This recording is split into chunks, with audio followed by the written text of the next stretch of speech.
SSC 25 ব্যাচের শিক্ষার্থীরা দেখতে দেখতে পরীক্ষা খুবই সন্নিকটে।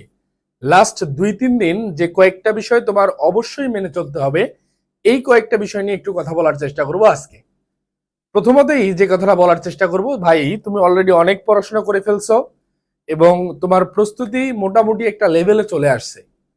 এখন কোনোভাবেই অসুস্থতা হওয়ার যে বিষয়টা, সুস্থতা অসুস্থতা টোটালি আল্লাহর হাতে, বাট তোমার হাতে যতটুকু করার, তোমার প্রপার ঘুম, প্রপার খাওয়া দাওয়া, রুটিন লাইফ, এই কয়েকটা জিনিস একটু মেনটেন করার চেষ্টা করবা, যাতে তোমার অবহেলার কারণে কোনো অসুস্থতা না আসে।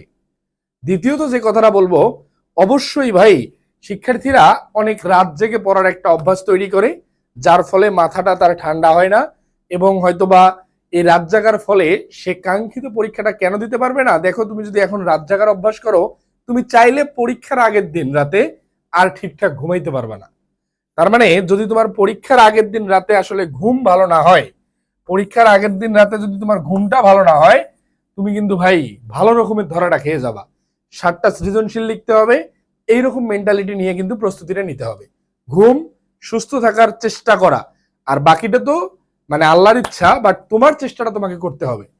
এরপরে অবশ্যই এখন তুমি যে কাজটা করবা, সাজেশন ভিত্তিক পড়াশোনার এখন কোনো বিকল্প নাই।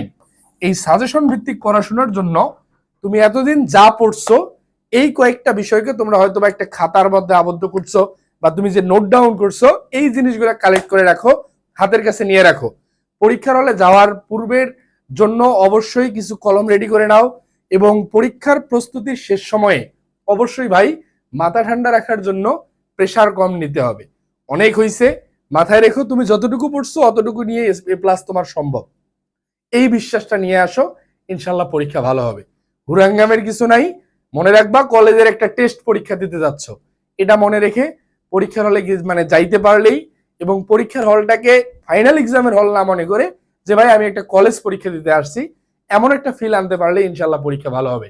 Best of luck. এইচএসসি 25 ইনশাল্লাহ স্বপ্ন জয় তোমার হবেই।